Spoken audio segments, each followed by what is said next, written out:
is pissed and not holding back. In light of the controversial switch in structure regarding the FedEx St. Jude Championship, slashed from 125 to a significantly lesser 70 players, the golfer didn't mince words when outpouring his frustration. But that's not all. Glover's fury is also directed at the PGA, making a controversial statement worth dissecting. Stay close and clench your clubs as we ride through Glover's unfiltered opinions and a truth bomb set to ignite debates and drama.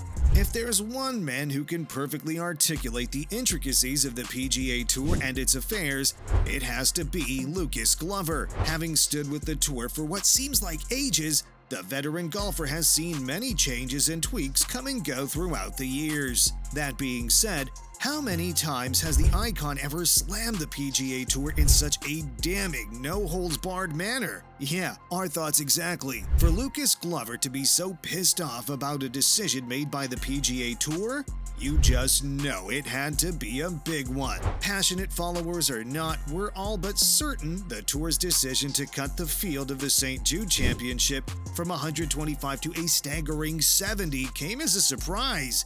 No one could have seen it coming, not even the players. Under the current system governing the FedEx Cup, only the top 70 players will qualify for the first playoff tournament, the FedEx St. Jude Championship. Out of that figure, the top 50 participants in the standings would move to the BMW Championship shortly after. That's not all though. The top 50 golfers who qualified for the BMW Championship will also earn berths in a juicy 3-event series to be held overseas. The traditional top 30 players still have the biggest advantage. In addition to progressing to the Tour Championship, or Masters as it's more commonly called, next year, the winner of the FedEx Cup will bag home a 5-year PGA Tour exemption along with $18 million in prize money from the $75 million bonus pool. Second place would take home $6.5 million, while all participants of the Tour Championship will have at least $500,000 latched onto them. Hold on guys, there's more. In addition to the 3 new events in fall, up to 5 existing PGA Tour events, the Genesis Invitational, the Arnold Palmer Invitational, the Memorial Tournament, the WGC Dell Technologies Match Play, and the Century Tournament of Champions will be recategorized with boosted purses. Be that as it may, let us head back to the elephant in the room, Lucas Glover's anger and the underlying reason for it. Under the newly implemented system, all players who finish in positions outside of the top 70 and fail to qualify for the playoffs will compete in the series of domestic tour events during the fall that would ultimately determine their priority and status in the upcoming season. From the PGA Tour's perspective, the restructuring was absolutely crucial. The changes are intended to place a more significant reward on the top performers on the PGA Tour, many of whom had been approached by the Saudi-backed LIV circuit with juicy guaranteed offers. The Tour realizes they can't be as financially buoyant as LIV, which, as we all know, is funded by the Saudi Arabian Public Investment Fund. Understandably, the PGA Tour is doing all it can to provide better incentives for its stars to shield them from leaving. Secondly, the PGA Tour is gearing up to be as competitive as ever. Gone are the days of stars retaining their status after a barren spell. Moving forward, the number of members who can do so despite a string of unimpressive results would greatly diminish. At last, there are always different sides, angles, and perspectives to a story. While one can argue the PGA Tour made a good plan, you would be hard-pressed to say it'd be a welcome one across the board. Take Glover as an example.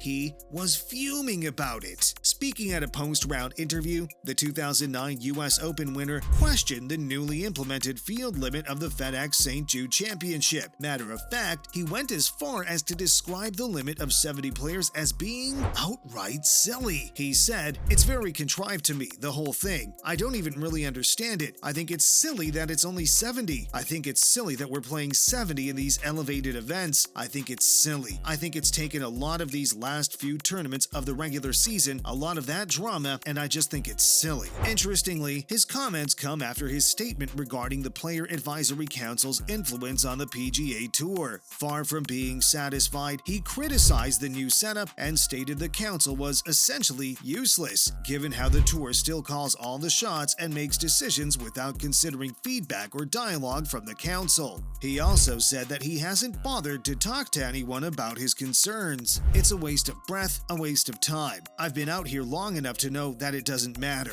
The Player Advisory Council is useless. They're going to do what they're going to do. If you think his prior statements are as blunt and damning as they come, you're in for the shock of your life. Glover also shared his beliefs regarding the merger between the once-at-war circuits, the PGA and LIV. He noted the agreement between the tour and the Saudi Public Investment Fund was merely inevitable thanks to the former being cash-strapped. Something was inevitable, whether it was that or private equity or something. We couldn't go down the road we were going. Anyone with a brain knows the PGA Tour didn't have the money. Also, LIV Golf was going to drag this lawsuit out for as long as they could. He also noted that the PGA Tour did not have the means to host $20 million events forever, especially given the sponsors, or at least most of them, would not be willing to make it happen. The sponsors are not getting the return. That's evident. We know that too. We've got some valuations of under $5 million, and you're asking the sponsor for $20 million? That doesn't work. So, of course, we were going to have to do something. It was just a matter of where the money was coming from. Hate it or not, Glover's truth bomb is right on the mark. The PGA Tour is less financially capable than a lot of people make it seem. Changes had to be made to satisfy all of its stakeholders, and that's where the merger agreement comes in. As Glover stated, the tour, looking for solutions, was bound to happen, whether it came from the Saudi Public Investment Fund or not. As for his comments on the Player Advisory Council, would you say he's wrong? After all, we all witnessed how the merger with the Public Investment Fund came up. Despite the merger being one of the biggest decisions the tour has made in a really long time, if not even the biggest, the council was kept in the dark about it. On the issue of structural changes, is there any winner? Both Glover and the PGA Tour have valid perspectives. On the one hand, the former could have had his chances of progressing to the juicy competitions trampled, and on the other, the latter is now shaping up to be more competitive, a goal they achieved. After the field trimming by the FedEx Cup organizers, it became the tightest ever path to qualification for the tournament. While some players beat the odds and qualified, others lost their spot at the last shot of the season in the craziest of manners. As a matter of fact, several top golfers failed to make the top 70 of the FedEx Cup ranking. As an effect, players like Adam Scott, Justin Thomas, Gary Woodland, and Shane Lowry failed to qualify for the PGA Tour Championship, further buttressing the edge-of-the-seat intensity of the competition. It was truly a pleasure to watch. At last, with all things considered, it is clear that the golfing community is far from being united. The questions and statements from Glover have ignited a worthy debate whether or not reducing the field to a mere 70 players was truly the right call. Granted, it made the tourney more exciting, but is it worth it? As for Glover's assertion that the PGA Tour had long been in a financial struggle to satisfy the demands of the modern game and its players, it would be interesting to see what happens once golf's new entity properly commences. Sure, the PGA would have a significant influx of cash to spare, but the million-dollar question remains: how would it be spent? Well, only time will tell. Right now, the conversation is just beginning. As a fan of the game we love, you are part of its stakeholders, and your differing perspectives will always be welcome over here. That being said,